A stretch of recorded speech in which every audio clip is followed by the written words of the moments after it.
Ben Pelt, and we recently talked about vitamin C and some interesting or surprising benefits of vitamin C. You can check that out on the channel. Also, I want to let you guys know if you have questions or comments or anything, put them in the comments. We'll get back to you. We want to uh, hear your opinions or your thoughts or whatever. So, hello, Dr. Rodney. Welcome. Thanks for being here again. Good morning, Steve. Good morning, viewers. Good to see you.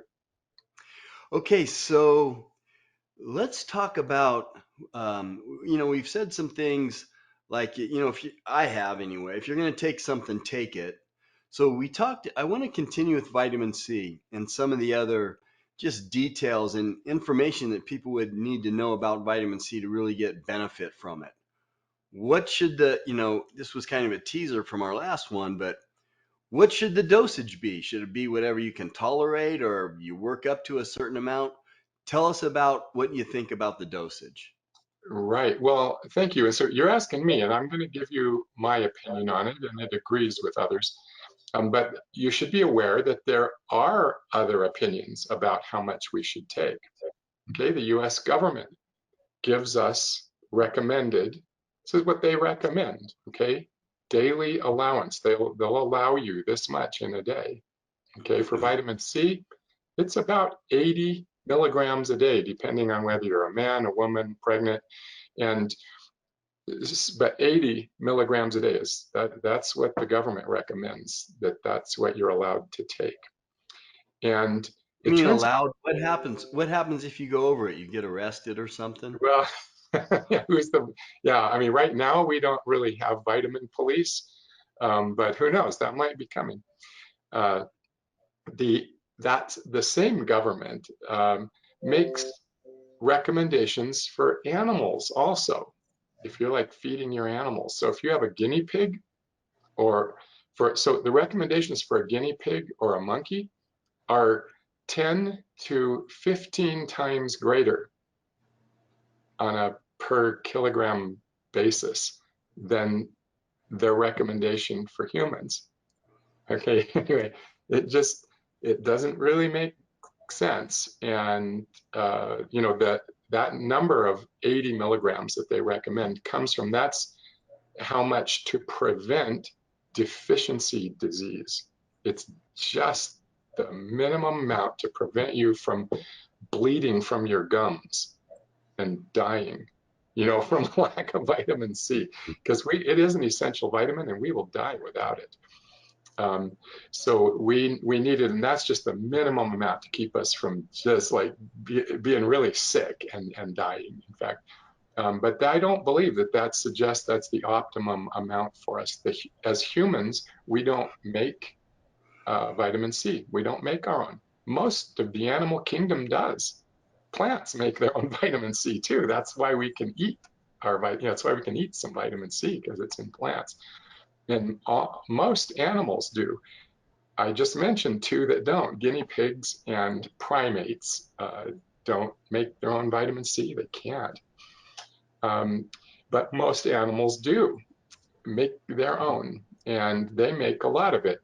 On a per kilogram basis, they make a lot more than 80 milligrams a day for a human, on that per kilogram basis. So I submit we need a lot more than that.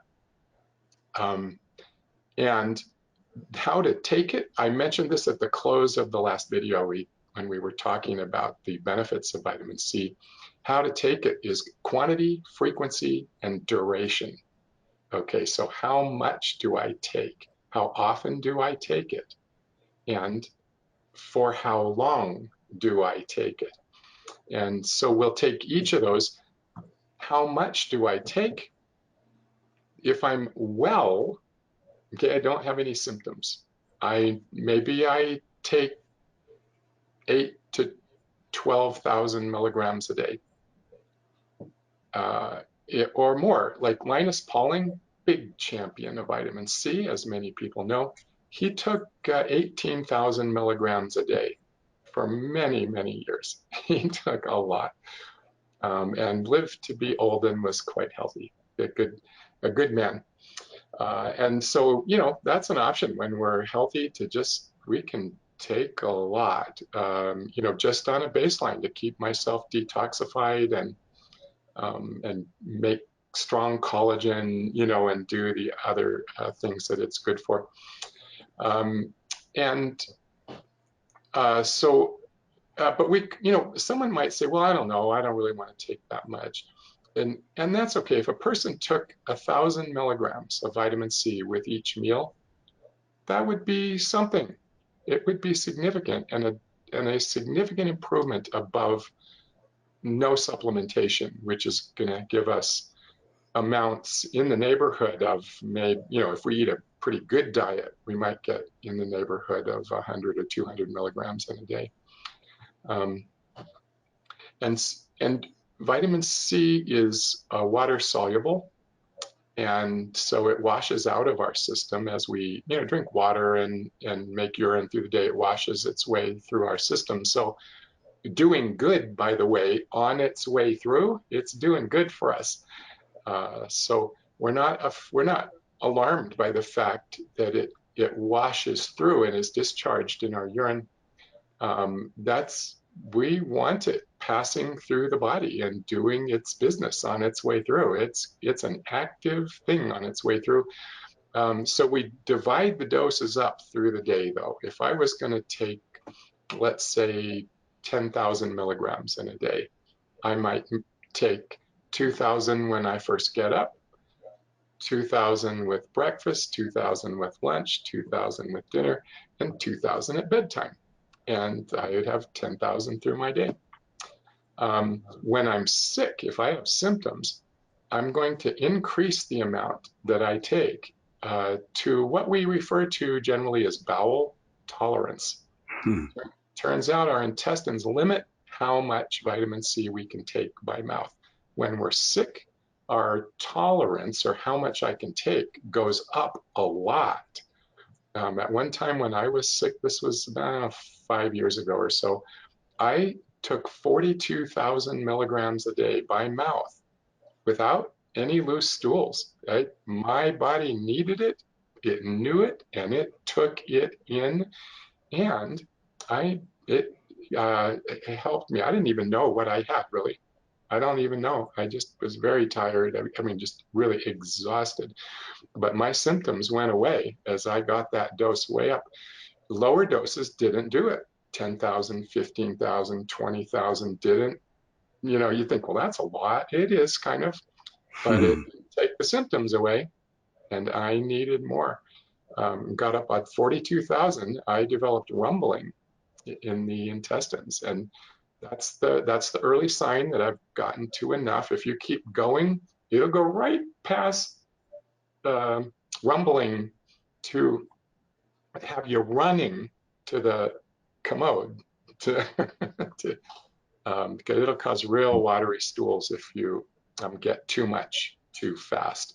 So we have smaller doses, but in this case, to get to 42,000, I was taking like 5,000 milligrams per dose. That's a lot. Um, when I'm not sick, I can't take 5,000 at one dose, or else that might cause loose stools right there. So my doses are smaller now. I'm not taking 42,000 anymore. I don't need to. But we want to take as much as we need until my intestines say you can't take anymore. When I get the rumbling in the intestines, that's bowel tolerance, and I'll back off just a little from whatever dose I was at there and continue now. Now, because now I just determined the quantity and the frequency, and now the duration is I'll keep taking it until my symptoms are gone.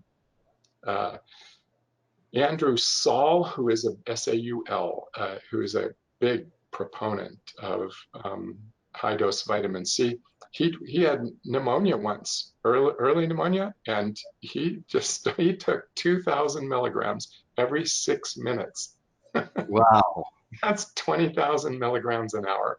Okay, until his symptoms went away. He Hmm. didn't. He had a fever, cough. The symptoms you'd have with pneumonia. And in 3 hours, he didn't have symptoms anymore. Anyway, it's a very powerful thing. That's how we dose it. We take a significant dose when we're well. That helps prevent us from getting sick.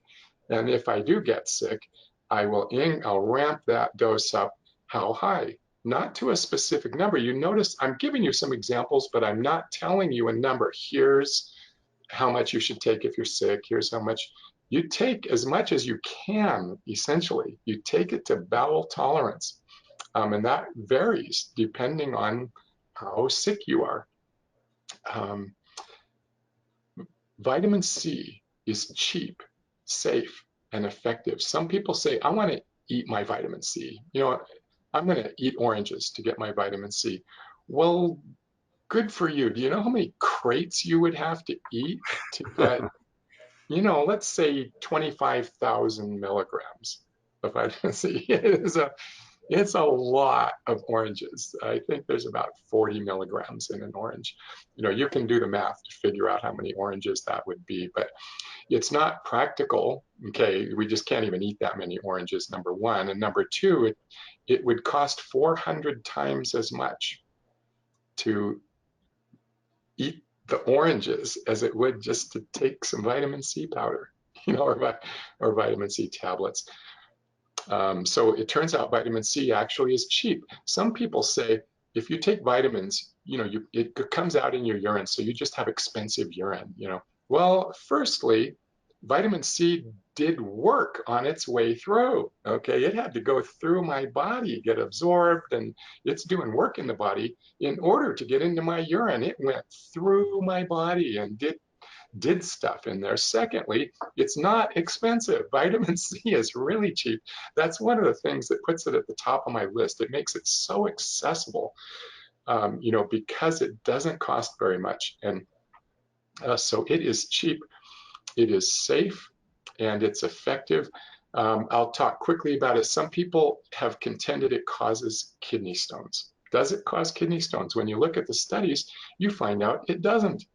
It actually reduces kidney stones. It dissolves them. It blocks calcium and oxide from coming together to form calcium oxide stones. It dissolves magnesium oxide stones. And it prevents the formation of uric acid for uric acid stones. So that's just the answer. It does not cause kidney stones. It is a treatment for kidney stones. If I had a kidney stone, I would take vitamin C in high dose to Hmm. assist in dissolving it. What kind of vitamin C is the best? People ask that. What kind should I take? What kind is the best? There's buffered C. There's plant-derived vitamin C. There's a whole bunch of different kinds. Most of the studies, the vast majority, probably 99% of the studies, and there are tens of thousands of studies, by the way, on vitamin C. There's a lot of information out there. This isn't this thing that's been ignored and somebody just has some ideas about it. It's been studied for a long time and utilized effectively. And in almost all of those studies, they use ascorbate or ascorbic acid. It's a very simple molecule. It can be made in a lab. Usually it is made in a lab. The studies that show the benefits are done with that. Okay, so, can we take it in, plant-derived tablets? And you can. It's not bad to do that, but it's definitely not required. Ascorbic acid by itself is extremely powerful. And that is the definition of vitamin C. Okay. Some people say that's not vitamin C. It is vitamin C. Are there other things that come associated with the vitamin C in an orange and stuff? Yeah, there are. There's other things associated with it. Citrus bioflavonoids and stuff that are associated with vitamin C. They're good for you. I'm not opposed to eating fruits and vegetables, right, which contain vitamin C. They're really good for us. But what kind? Whatever kind you will take a lot of. Hmm. Okay. Once I was talking to my daughter, this is when I was taking 42,000 milligrams a day. And she says, Dad, what are you taking? Are you taking those orange flavored chewable ones from the big box store? And I said, no, if I was, I would be taking 85 of them a day. I would be going through that bottle of 500 every 5 days. Okay, and and I wouldn't do that just because there's too much coloring and flavoring and other stuff in those tablets, and I'd be taking 84 of them every day, you know.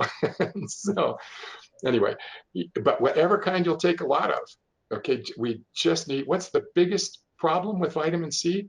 Not taking enough of it. So whatever you'll take a lot of, they can be in tablets and powder, buffered. Not, some people have a sensitive stomach, and buffering helps them to be able to take it. So good for them. My preference is for powder because it doesn't have any fillers in it, and it's just ascorbic acid. I dissolve it in water and I drink it, and that's my favorite. But I'm not pushing that over everything else. Do what works, whatever you'll take a lot of. My wife takes tablets because she's away from home during the day, and it's just a lot easier for her to have tablets around and just to take those. So, whatever you'll take a lot of, you go for it. Take our goal is to take enough, often enough, for long enough to be well. Okay, well, that is great information on vitamin C. And, you know, my big thing is like, try it. It's not going to hurt you, right? I mean, so you get a little runny, whatever, it's not going to kill you. Try it. Try it for a week, 2 weeks, see what happens. So, um, Dr. Rodney, we thank you for that information. Again, you guys have questions or comments or whatever, put them in the comment. We'll try to get back to you. Yes. So, thanks for that information. Vitamin C is very powerful. I had a vitamin bag yesterday that had 30,000 milligrams of vitamin C in it with a On. bunch of other stuff. But I do that about every week or every other week. Mhm. So we thank you for the information. Vitamin C is a great thing, and we will see you next time. Thank you, doctor. Yeah. Thank you all. See you next time.